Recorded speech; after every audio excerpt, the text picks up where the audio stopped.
Exactly what we were looking for from Oregon. 56-10.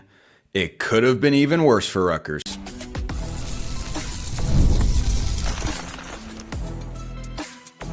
You are Locked On Ducks, your daily podcast on the Oregon Ducks. Part of the Locked On Podcast Network, your team every day. Yes, it is that time for a reaction episode of Locked On Ducks. I'm your host, Spencer McLaughlin. Thank you all so much for making this your first listen or your first view post-Oregon dismantling Rutgers. My goodness, that looked like a team needing a bounce back and getting one in a big way. I'll have a full reaction to the game. I looked nice because Oregon played nice. Or maybe you don't think I looked nice, in which case I don't care about your opinion all that much. But I just came from the Southern Utah game and figured, you know what, let's get it up as soon as possible. That's how I know you guys like these reaction shows, and this is brought to you by our friends at FanDuel. Right now, new customers can bet just $5, and if your bet wins, you'll get $300 in bonus bets to use across the app. Download the FanDuel app today. This was what you'd call a palate cleanser for Oregon. This was a game that after last week, in more than one way, was sorely needed. You had to stress about what the outcome was going to be to the fourth quarter. This one was over midway through the second quarter. All week, I used the phrase, this game is about Oregon, not Rutgers.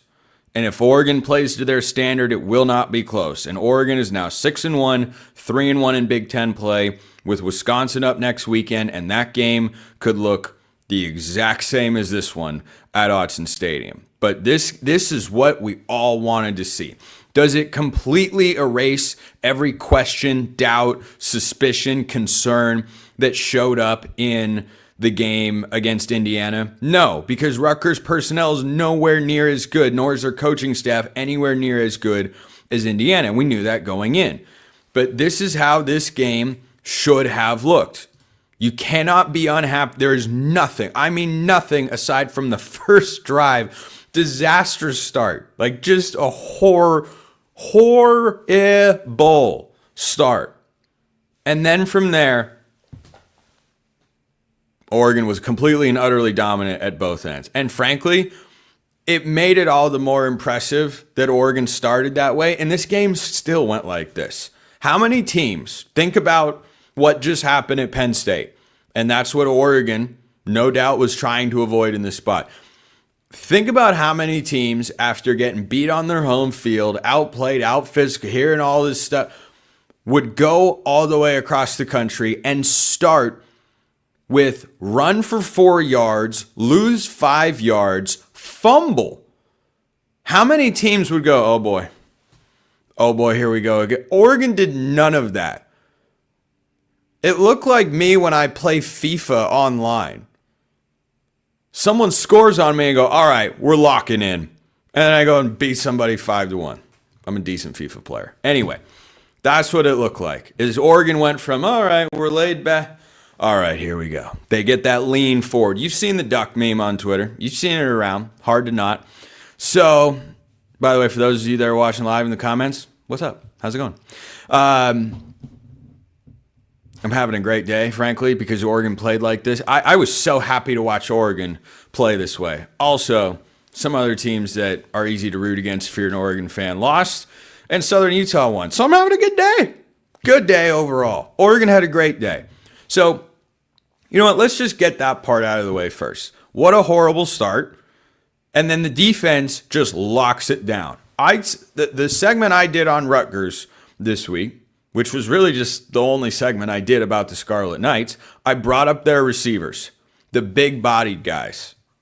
And Rutgers, to no one's surprise, I guess, came right out of the gate and tried to get them the ball. And Brandon Finney and Ife Obadegwu just said, nope, that's not happening today. 3 straight passes, 3 straight incompletions. Everyone can hit a 50-yard field goal except Oregon. And then the Ducks respond, you're just going to have to take me in my word. I don't have a witness. I could tell you exactly where I was. I could point out the chair in the library where I said out loud on 3rd and 3, fake dive pitch, and Noah Whittington went for 68 yards and a touchdown. So Will Stein and I were of one mind for that particular play call. But I think that this was such a great game for Oregon, not just because the score got out of hand. Sometimes you go, they kind of ran it up late or they explode. Like Washington last week when they played Rutgers. Okay, final score acceptable. First half unacceptable. Nothing except the first drive on offense, not on defense. Nothing but the first drive on offense was bad for Oregon in this game. And they created explosives, and they were able to just do anything that they wanted. Whittington and Davison combined for 14 carries for 225 yards. Davison had 3 touches for 100 yards and a score. De'Ara Hill had a 35-yard run for, I believe that was for a touchdown. Whittington, a 68-yard touchdown. Like, they created explosive plays on the ground. They created explosive plays through the air. And this is one of those games, when you talk about the Heisman Trophy, this is one where if Oregon didn't have something else to play for this year, which they do, you'd leave those guys in longer, keep playing that way, and try to go win it, because you could put up some crazy stats. And Oregon still put up great numbers in this game. But Jaden Daniels in 2023 was not making the playoff, and so they just goosed his Heisman stats against lesser competition. Oregon didn't need to do that here. Oregon didn't score a point in the fourth quarter. And guess what? Who cares? Nobody cares. Brock Thomas got into the game. How about it? 3 of 4 for 45 yards. Brock Thomas with a 97.3 QBR.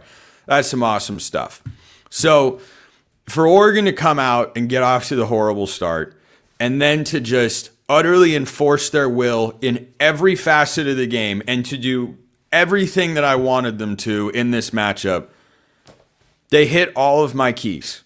Every key to the game. I said, you do at least 2, if not 3 of these things, Oregon's winning big. Create explosives, win, or at least be even on special teams, get off the field on third down. Well, Oregon's explosive play rate was phenomenal in this game, which it should have been against a Rutgers defense that has really struggled all season long. They did not have any special teams major blunders or any momentum swings or anything like that. Like, it's fine. And then they got off the field on third down. Rutgers 5 of 18. They were 3 of 4 on fourth, but 5 of 18 on third down. I said I wanted them under 33%. That is under 33% on third down. Check, mostly check, check. And Oregon wins the game 56-10. Oregon had 750 yards of total offense. They outgained Rutgers 750 to 202. This was complete and utter dominance. It was really awesome to see. It was a palate cleanser. Okay, this is what Oregon can be. You're not going to do this against great teams or even some of the good teams you'll play this season. But to do this after last week's debacle, yeah, that felt really good.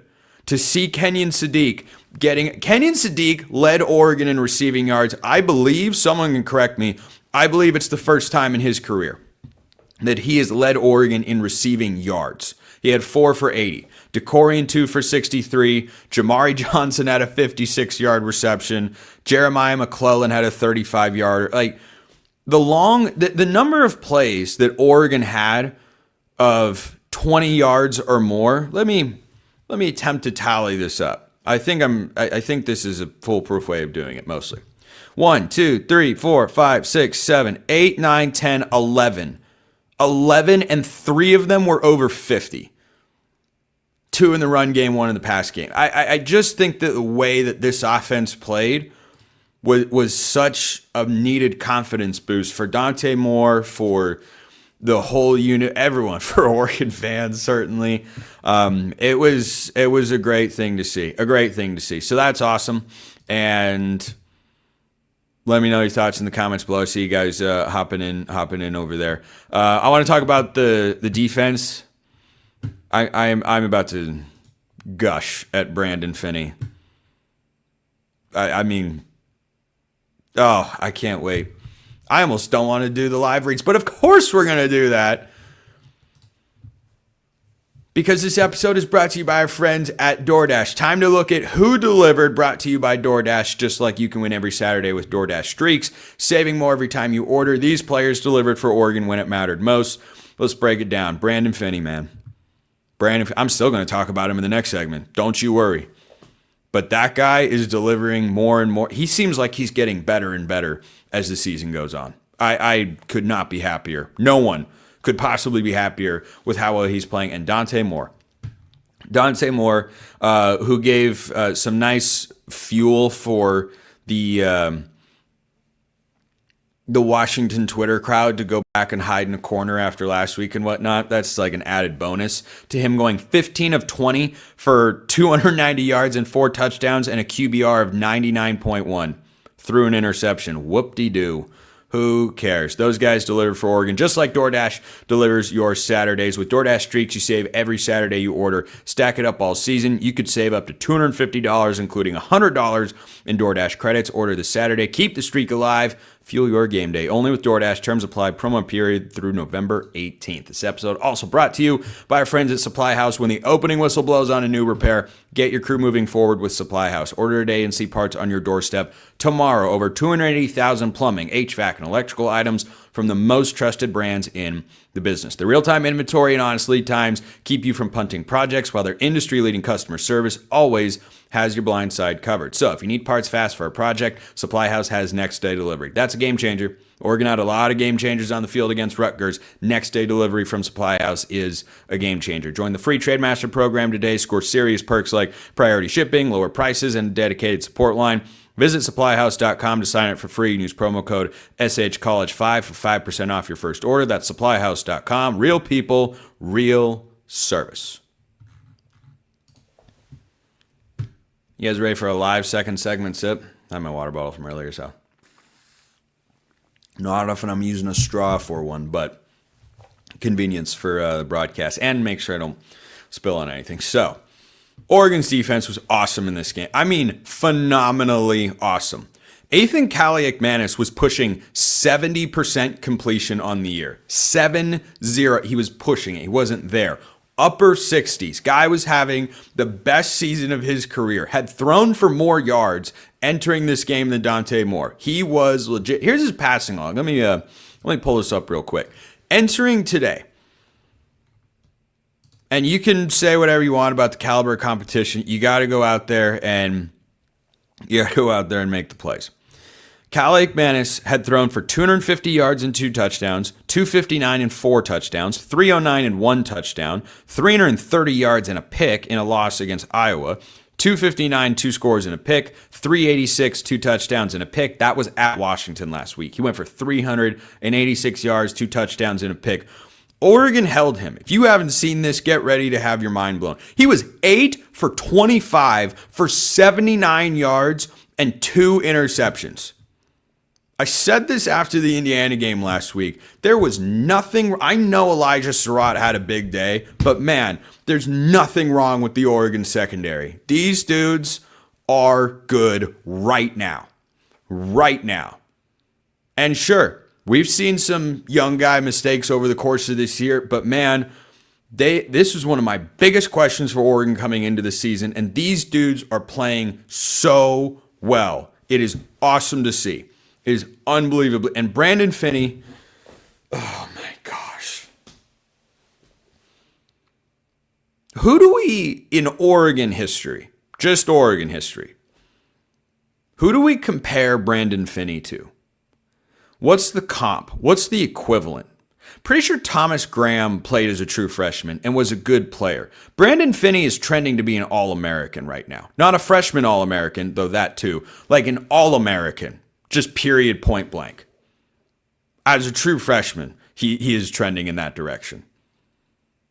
I think he is the best corner, along with Christian Gonzalez, that Dan Lanning has had since he's been in Eugene. And frankly, after those two, I think there's a pretty solid gap. There have been some good players. I'm not saying they have all been horrible. They haven't. I'm a Nico Reed stan. Jabbar Muhammad was solid last year. But man, Finney and Gonzo are just on another level. And for him to be... But here's the thing. Gonzo was a transfer who'd played a couple years at Colorado and got even better with the Ducks and played to be a first-round pick, and he's an all-pro in the NFL. Brandon Finney is a true freshman. He was playing high school kids last year. And he was, there was a sideline report early in the broadcast talking about how this was kind of a homecoming for him because this game is close to where he's from. And I just cannot be more impressed with that guy. Across the board, he does everything well. Man, zone, ball skills, physicality. He's a physical corner. He'll get flagged a couple times this year for pass interference, and that's okay because sometimes officials will let you go, sometimes they won't. But he was going up against big body receivers, nothing. Just absolutely not. KJ Duff, Ian Strong had 1 catch for 6 yards. KJ Duff had 3 for 41. Like, for Finney and Ife Obadegwu as true and redshirt freshmen to be doing this is so awesome. Recruiting matters a whole heck of a lot. Rankings matter. They're not everything. But I don't see a lot of lower rated guys just shining as true freshmen. But what do you know? The 5-star is good. And I think for Oregon fans, there's also an element of satisfaction watching him be this and be so good early on. When the last 5-star corner that Oregon brought in was Dante Manning, who was a solid player for several years. He was never in his 5 years with the Ducks as good as Brandon Finney is now. It's crazy. It's reality. Finney is that guy. I think if you ranked Oregon's best defensive players, I'm not so sure Brandon Finney wouldn't be number 1. But again, I go back to who is the comparison? What other player can we look at and go, yeah, it's like when this guy showed up at the cornerback position? Because I can look back at other true freshmen, Royce Freeman, Penei Sewell, Kayvon Thibodeau, and say they had huge impacts in their first years on campus. Brandon Finney is Oregon's best defender. I love Dylan Thieneman. He's a stud. The whole secondary is playing well. Bear Alexander is a beast. Amari's great. I thought Mateo had a good game today. Brandon Finney, I think, is Oregon's best defender, and that's crazy. They were gassing him up on the broadcast, and then he just went out there and went into shutdown mode. Like he is quickly getting to the point where unless you have, like a Mekhi Lemon at USC, Denzel Boston at Washington, I just don't think teams are going to throw at him. He's going to be what Richard Sherman was for my Seahawks back in the day with the Legion of Boom. He's just going to take away half the field. And that is the greatest thing that you can say about a corner, that, quarterbacks are just not going to look in his direction. Why would you? I mean, he has just shown so much early in his career. It's been awesome. But man, this defense, tone-setting moment after the offense flounders on the first drive. I'm sure I could find some Fire Will Stein tweets that were out there. Tough to say that after 750 yards of offense, by the way, on the road across the country. But I think that for Oregon's offense to play like that on the first drive, and then the defense to just come out and not even allow a first down. It's one thing to just hold them to a field goal. It was 3 straight plays. Incomplete. You can try a 51-yard field goal. Congratulations. And then the offense got going. Tosh Lupoi has had his fair share of criticism. I have shared in that over the last couple of years. I've been a part of it. I think there has been some criticism warranted. But what I have talked about and why I have not called for him to be relieved as Oregon's DC or even as the play caller is that the progress has been continual. Year by year, they keep playing and looking better. And somehow, after losing a bunch of guys to the NFL draft, including a first-round and 2 third-round defensive linemen, a 6th-round linebacker who had been, your play caller, somehow this defense, I feel better about him than last year, which is crazy because last year's defense was part of winning the Big Ten. And I absolutely love that this defense is playing so well at all 3 levels. Rutgers wasn't able to match up with Oregon in basically any way. They ran for 123 yards. Antoine Raymond's a good back, but they didn't run very efficiently. It was less than 3 yards a carry.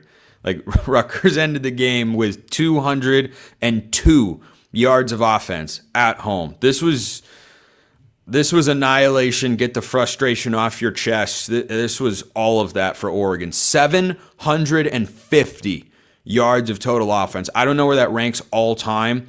It's got to be up there. I mean, this was just a phenomenal offensive performance. So I'm going to talk more about that in the third segment and why the offense was so great. So still more to come here on this live reaction episode of Locked On Ducks. But first, this episode brought to you by FanDuel. Oregon covered the 17.5-point spread easily that FanDuel had on this game, and it got out of hand pretty quickly. It was 42-3 at the half. So if you took Oregon in the points, you took the right side. And the NFL season's here, by the way, and FanDuel has an offer you just don't want to miss. Right now, new customers can bet just $5 and get $300 in bonus bets if you win. That's right. You pick a bet, you put down $5, and if it hits, you'll unlock $300 in bonus bets to use across the app. And if you want to make college football even more exciting, it was an incredible day across this wonderful sport. It was hyped up. It delivered in more ways than one.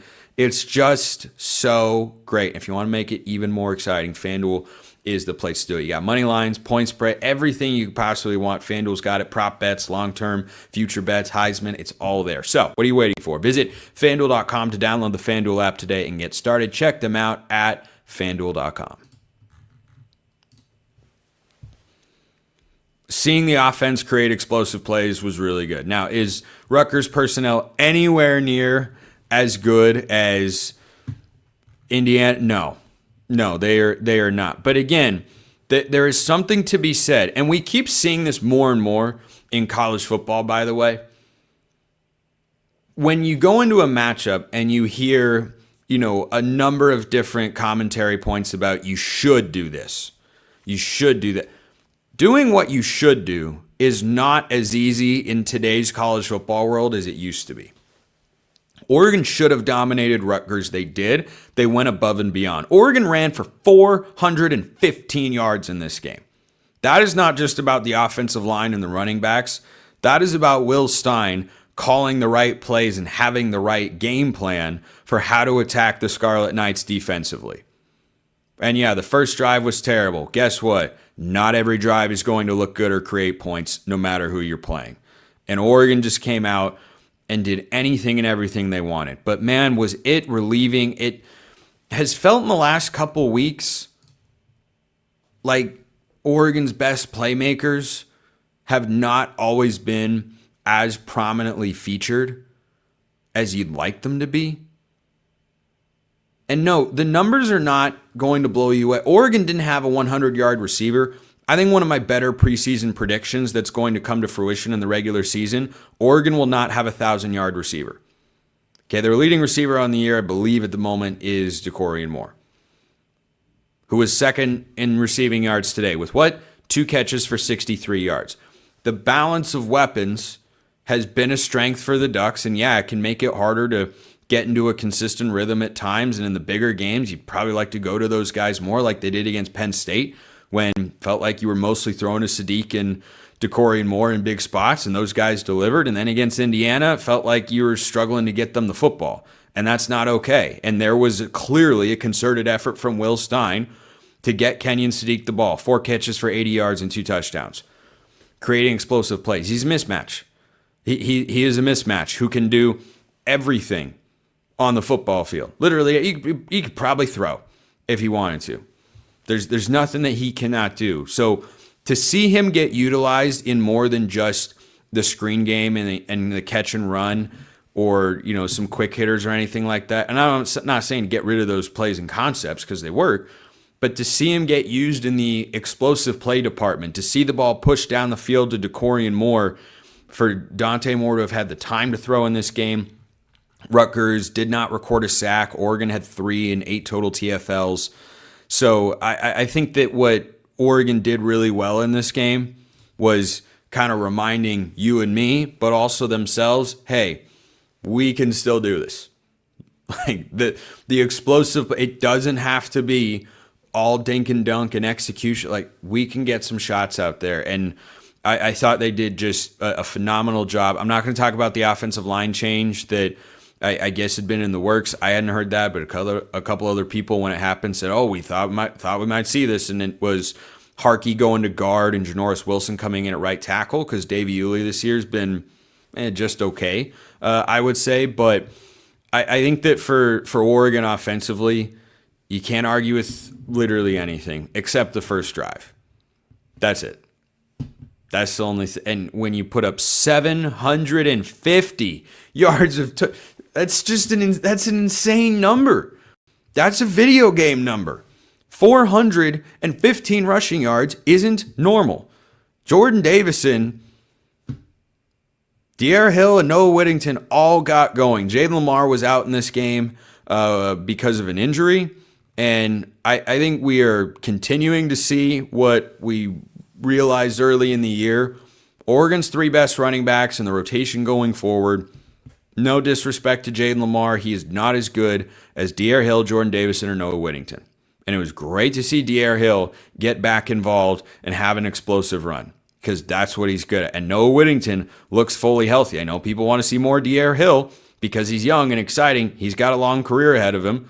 And I want to rotate all these guys throughout the year and keep them fresh and play the hot hand. And Will Stein did that perfectly on Saturday night. That was a masterclass of how to get your backs touches and how to have success. I mean, the O-line, the tight ends, everybody. I bet the PFF grades will be really high.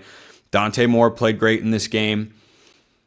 I just loved everything that happened there, because it was a reminder of, okay, they're not just committed to, trying to micromanage their way down the field with 5 to 10 yard completions. Like, they do want to take those shots. It's just Indiana took them away, and it came back to Dante Moore playing his worst game as a Duck. And in this game, he played really well.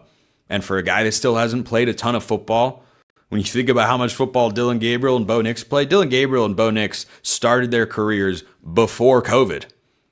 Yeah. That's how much football they play. Dante Moore still hasn't played anywhere close to that. So these sorts of confidence-boosting games, I think, matter a whole heck of a lot. And can I just also point out that Oregon wore stormtroopers and the offense went crazy? This is just a theme. And I know, post hoc, ergo propter hoc. I'm well aware. I'm just saying, every time they put on the Stormtrooper uniforms, the offense goes berserk. 2012 and 2010 against USC, here against Rutgers. I'm just saying. Seems to work out pretty well, and they looked phenomenal. I was so happy with them. The way they looked on TV, just absolutely stellar. But, yeah, I liked what Oregon did on offense. Hot take when you have 750 yards, but it was the way in which they did it, to have an idea of, hey, we can go down the field on these guys. They're not going to create as much havoc as Indiana did. They've been exploitable, and Oregon exploited that. Just a bunch. 1, 2, 3, 4, 5. Count this up again. 6, 7, 8, 9. 9 plays.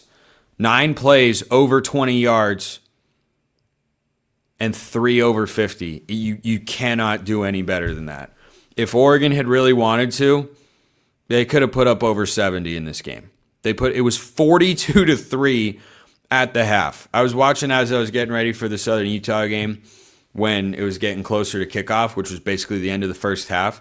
And as I was talking with our sideline reporter to get our story straight for which players she was going to hop in on the broadcast and highlight, as we had that conversation, which was a couple minutes, I looked down. Oregon scored. Wait, I missed it. I had to rewind and go, what happened? Oh, yeah, I got Kenyon Sadiq going again. Who could have thought that you can throw the ball downfield to that guy? Everybody kind of thought that. So, yeah, a couple people are commenting about Oregon's ranking right now. Don't care. Don't care. I mean, it's interesting.